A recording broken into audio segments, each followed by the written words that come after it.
Hello നമസ്കാരം. Bigg Boss Malayalam season 7 live അപ്ഡേറ്റിൽ പോകാം. ഇന്നത്തെ മോർണിംഗ് ആക്ടിവിറ്റി എന്ന് പറയുന്നത് നമ്മുടെ BB ന്യൂസ് ആയിരുന്നേ. ഓരോരുത്തരും അവിടെ വന്നിട്ട് അവിടെ നടന്ന കാര്യങ്ങൾ ന്യൂസ് ആയിട്ട് അങ്ങ് അവതരിപ്പിക്കുക. നല്ല രസമുള്ള ആക്ടിവിറ്റി ആയിരുന്നു കേട്ടോ. ലക്ഷ്മി, നെവിൻ, അതുപോലെ നമ്മുടെ ആദില, അനുമോളൊക്കെ നന്നായിട്ട് ചെയ്തേ.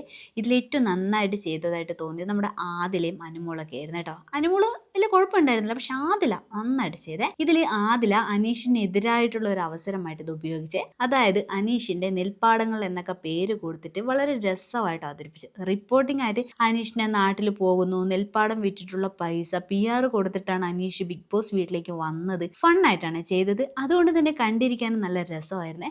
നാട്ടുകാരൊക്കെ ആയിട്ട് സംസാരിച്ചിട്ടൊക്കെയാണ് റിപ്പോർട്ടിൽ കാണിക്കുന്നത്. ഒരേ സമയം റിപ്പോർട്ടറായിട്ടും ആങ്കറായിട്ടും നാട്ടുകാരൊക്കെ ആയിട്ട് നമ്മുടെ ആദില നന്നായിട്ട് ചെയ്തായിരുന്നേ. അതുപോലെ ആര്യൻ്റെ കാര്യം, ആര്യൻ പെൺവേഷം കെട്ടിയിട്ട് ഒരുപാട് ചന്തിക്കൊക്കെ അടിയിട്ടത് കണ്ടല്ലോ. സ്ത്രീകൾ എത്രത്തോളം ബുദ്ധിമുട്ട് അനുഭവിക്കുന്നുണ്ട് ഒരുപക്ഷെ ആര്യന് മനസ്സിലായിട്ടുണ്ടാകും. എത്ര കഷ്ടപ്പെട്ടാണ് സ്ത്രീകൾ ജീവിക്കുന്നത് എന്ന് മനസ്സിലായിട്ടുണ്ടാകും എന്നൊക്കെ വളരെ രസമായിട്ട് അവതരിപ്പിച്ചേ. അതൊക്കെ നല്ല ഹാസ്യ രൂപത്തിലായിരുന്നു പറഞ്ഞത്. അതുപോലെ അക്ബറിന്റെ മിന്നൽ മുരളി ഇന്നലെ പഴങ്കഞ്ഞി പോലെയായിരുന്നല്ലോ. അതിനെ വെട്ടിയിട്ട വാഴത്തണ്ട് പോലെ മിന്നൽ മുരളി കിടക്കുമായിരുന്നു എന്നൊക്കെ പറഞ്ഞ് വളരെ രസമായിട്ട് തന്നെ റിപ്പോർട്ട് ചെയ്തേ. ഈ ആദിലേക്ക് ഉണ്ടല്ലോ നന്നായിട്ട് സംസാരിക്കാൻ അറിയാം കേട്ടോ. അതുപോലെ അനുമോൾ നല്ല ഫണ്ണായിട്ട് തന്നെ കാര്യങ്ങൾ ചെയ്തേ. ഈ ഒരു ആക്ടിവിറ്റിയിലുണ്ടല്ലോ നമ്മൾ ആദിലെ ഗെയിം കൊണ്ടുവന്ന്, എന്നാൽ അനുമോൾ നല്ല ഫണ്ണാണ് കൊണ്ടുവന്നത്. ഇവർ മാത്രമല്ല കേട്ടോ, ഈ അവസരം കിട്ടിയ നെവിൻ, ലക്ഷ്മി ഒക്കെ നന്നായിട്ട് ചെയ്തേ. എന്നാലും ഇതിൽ എടുത്തു പറയേണ്ട പെർഫോമൻസ് തന്നെയായിരുന്നു ആദിലേടത്, അതുപോലെ അനുമോളുടേതും. വളരെ ഫ്ലുവൻ്റ് ആയിട്ട് ഒരു ഒരിക്കലും ഇല്ലാതെ തന്നെ സംസാരിക്കുക എന്നുള്ളത് തന്നെ